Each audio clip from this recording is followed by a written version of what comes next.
Believes in better business, better world, right? With the current situation that we are in, it is very clear that we are a planet with global citizens and interconnected geographies, right? So Thermax has been a front runner. We operate in 88 countries, 14 plants, about 300 patents, and we have been a front runner to provide renewable, sustainable solutions. We have a tie-up with Lambian, Germany, where we develop combustors that can fire a variety of biomass fuels. We have about 150 solid fuels experienced already. The entity that I represent, Thermax On-Site Energy Solutions Limited, it was conceptualized and incepted about 10 years ago in 2009 within Thermax. And the reason why it was carved out is that we wanted to do build, own, and operate solutions, but only in the green space. So our mandate is only renewable, sustainable biomass, biofuel space. And built, own, and operate because we wanted to ensure that while we supply the utilities, the customer can free up their capital and invest in process. And later we also realized that sustainability is easier if you have some financial incentives or financial support, right? That journey becomes a little bit easier. TOESL has the experience of we are running about 30 sites, including our journey into Southeast Asia now. And we have technologies, and we are working over upstream, downstream activities of all kinds of biomass fuel, right from sourcing of the right quality fuel to handling ash, and looking at a circular economy wherein we are also working on if we can not dispose ash, but utilize it back in form of bricks, etc. So that is something that we are working on.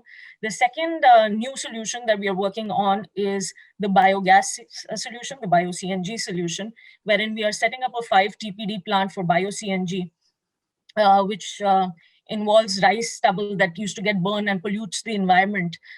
We will convert that into, through an anaerobic digester, convert that into biogas and digest it.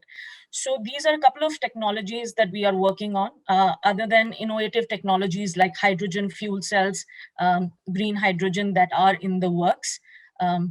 In recent year, I think our country has developed more efficient and cost-effective technologies. On the renewable space, of course, we are also working on solar from a rooftop and land-based solar. And we have about 60 megawatt of installations.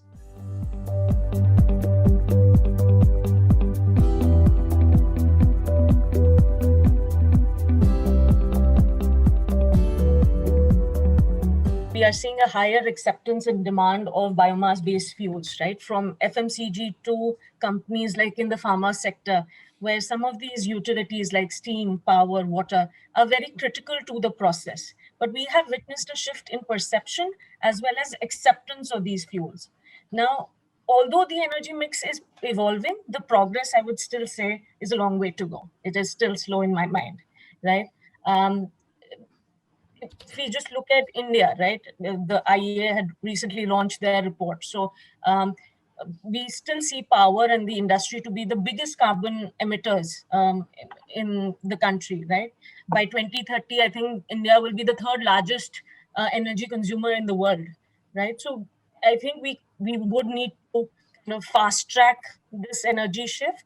We are seeing very key developments as well, like I think Mr. Milind was sharing that, refineries where bread and butter was oil and gas and is oil and gas, we are seeing them to look at co-firing solutions, looking at retrofit solutions as far as if there are coal-fired solutions or furnace oil solutions, especially on coal. Can it be retrofit to look at biomass fuels, or can it be looked at cogen, trigen, etc.? That is what we are seeing.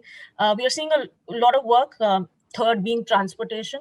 We are seeing a lot of work in that segment as well, whether it's e-vehicles, whether it's hydrogen, which is picking up. Bio-CNG is again picking up in the country very much. So it is under development. And Thermax is also doing its bit in terms of, like I said, the Bio-CNG plant. That will be our first plant, and we'll take it forward from there. And the rest is also with our research and development team that we are working on these technologies.